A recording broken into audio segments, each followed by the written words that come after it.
Assalamualaikum warahmatullahi wabarakatuh. Alhamdulillah wa syukrulillah wassalatu wassalamu ala rasulillah wa ala alihi wa sahbihi wa mawala amma ba'd.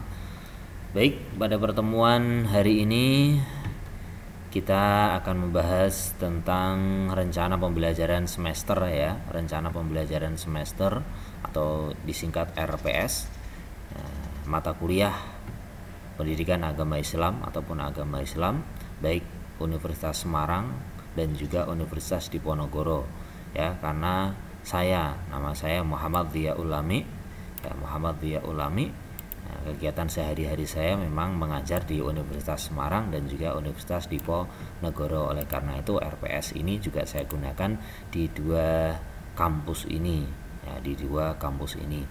ya, nama saya Muhammad Dhiya Ulami, kemudian saya asal dari wilayah Grobogan, Purwodadi. Saya menyelesaikan sarjana saya di Universitas Islam Negeri Wali Songo Semarang. Kemudian saya melanjutkan pasca sarjana di Universitas Wahid Hasim Semarang.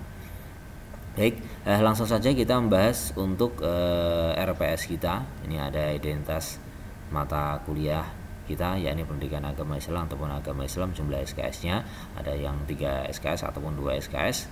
Biasanya dia makul agama Islam ini ada di semester ganjil ataupun semester genap.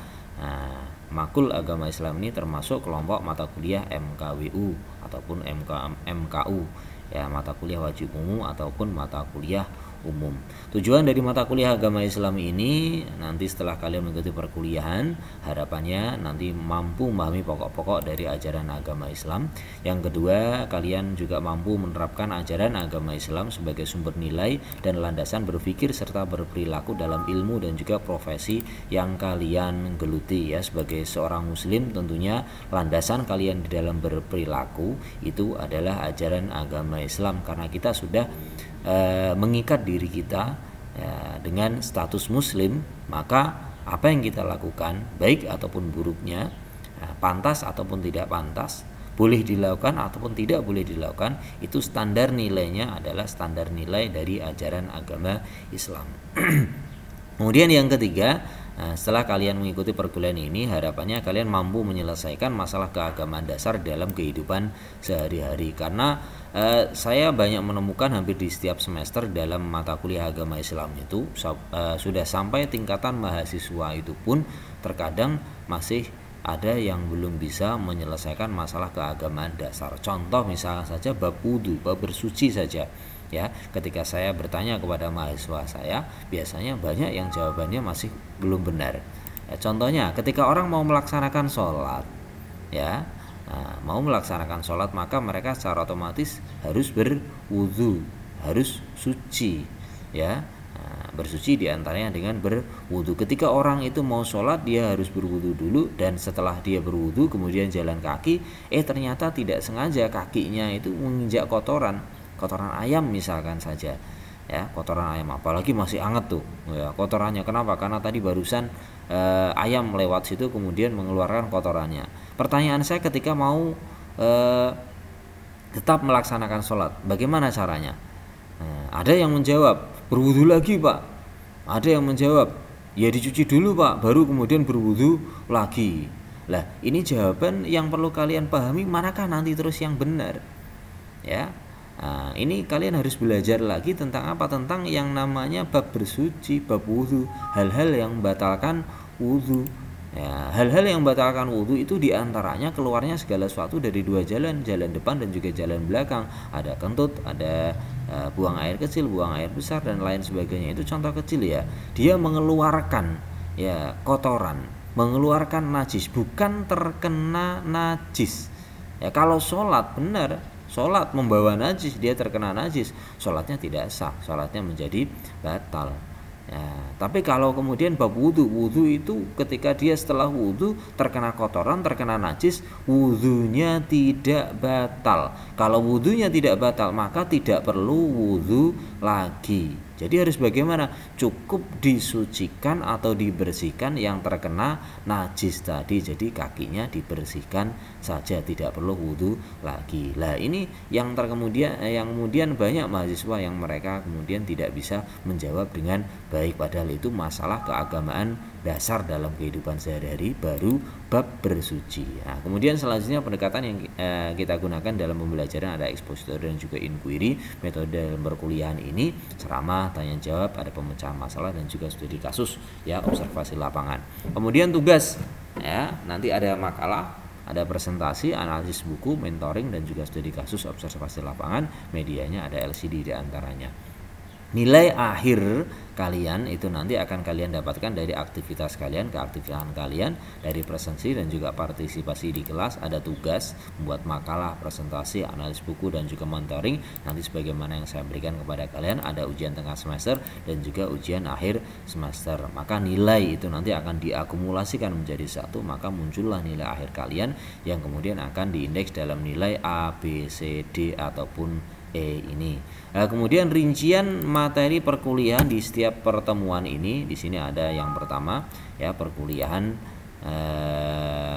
kita itu pertemuan pertama ada perkenalan dan juga kontrak perkuliahan, memahami dan menyepakati aturan pembelajaran serta orientasi dari materi dan juga sistem penilaian yang ada. Jadi pertemuan pertama ini untuk memahami kontrak perkuliahan kita, ya, dan juga tentunya ada motivasi kalian semuanya agar mau dan juga lebih mendalami agama Islam. Kemudian pertemuan yang kedua ada pengantar pendidikan agama Islam dan juga mengenal konsep ketuhanan dalam agama Islam. Ada keberagaman agama di dunia dan Islam nanti satu-satunya agama samawi, agama langit. Ada hakikat manusia, sumber hukum Islam dan juga hak asasi manusia, HAM.